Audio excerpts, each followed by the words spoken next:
this is the thing I think a lot of women like Shay Sade have an issue with. It looks so desperate, like she said. It comes off really begging. It comes like you're begging non-black men to be with you, but not for love. And I want to be very clear to the young lady. You're not asking for love. You're using white men and non-black men as a status symbol, and everybody knows it. I don't know if you realize that everybody know. It's almost like these type of sisters think everybody's dumb. Like everybody know that you're using white men and non-black men as a status symbol. So please stop talking about this love thing. Nobody believes you. Nobody believes you, bro. So like, could we call a thing a thing? You have an issue with black men, and you want to use white men to snub black men and use them as a status symbol. Unfortunately, believe it or not, white men know. Right, number one. Number two, most of them are not interested in. When I say most, I don't mean like 51% most. I mean like 95% most. Right, are not interested. Number one. Number two, you're gonna still run into the wall of anti-blackness. I don't know how many black women have straight up said, "I've dated white men, and it started getting serious, and they family X'd it." Right? Or his granddad said, "You ain't getting out $1 from me if you stay with her." Or we were together and we were having sex and everything was good for a year and a half, and he's just dropped me. It just doesn't make any sense to me. It just doesn't make any sense. So I was bothered by that, and I think honestly, it makes us look desperate. It makes us look really desperate because creating this whole narrative that first of all, okay, the men suck. Let's just say that the men suck. Women over here, the poor black woman can't find a good man.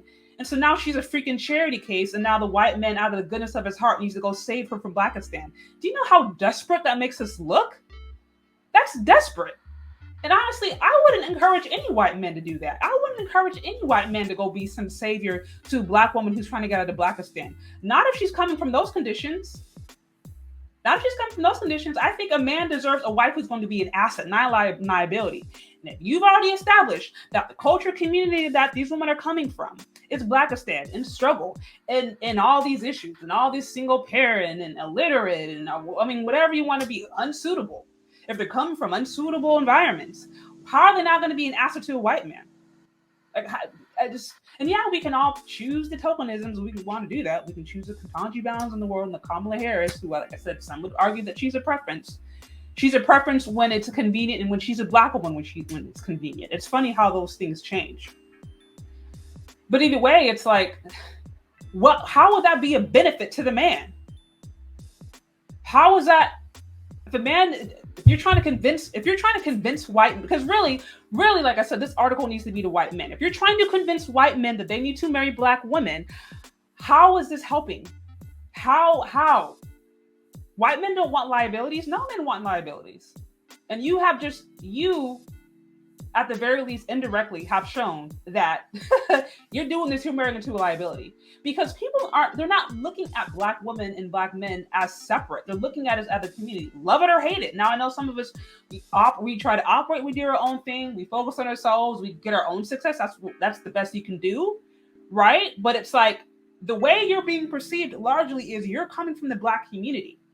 They're looking at you as a black woman, they're thinking somewhere you're connected to a black man somehow. So, like I said, if we're out here continuing to create this narrative of how horrible it is for black people, and please come save this white man, who would do that?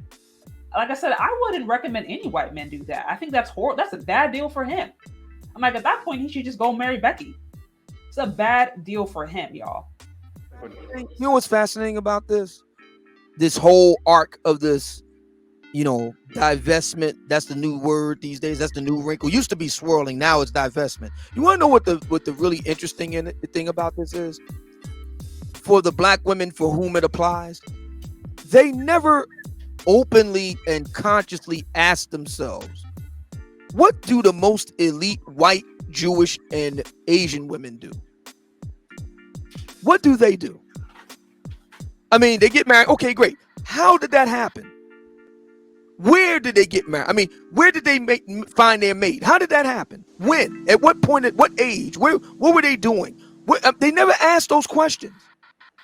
Never. Black folk have an aversion, and this is true of black men too, but we're talking about black women. Black folk have an aversion to success because we do not want to learn what other people did to be successful. And this is another reason why I say Banks and people like him do black women, for whom it applies, no favors. If we're really serious about these ladies pairing off, then you have to ask about their college years. What happened? What happened? You're telling me that there were no black men where you went to school? None. Zero. That's what you're telling me. No, Obsidian, they're going to tell you that they were all chasing after white women. We know that's not true because look who Obama wound up with. Now, Hill Harper, yeah, I'll grant you that. Fine. But the majority of black men who go to high post schools marry black women. I'm sorry, that's just the truth. 83% of successful, there are 2.5 million black men in the upper class here in the United States. The vast majority of them are married to black women. Fact. Now, what is the issue, and what my issue is when this now becomes a reason for you to spread propaganda and lies and pander to women. That's my biggest issue with this whole thing. I'm like, marry and date whoever you want to. Please do that. Nobody cares about that. Like, if you love the person and they love you, you guys can get along together and work together. Great, have at it. But why you gotta go and spread propaganda? Why you gotta go and I think just feed into old false narrative that is not gonna actually address the issue? Like I said, if this isn't addressed to the men and there's not other conversations about, okay, well, white men, you should consider black women and here's how, and you were able to convince them, and then we don't actually address some of the things that are impacting black women and getting it to where they're not necessarily as hot commodities when it looks to the marriage market, without actually addressing those things, then we're just pandering. We're just getting book sales. And I think that's what's happening here because it's not addressing the real issues.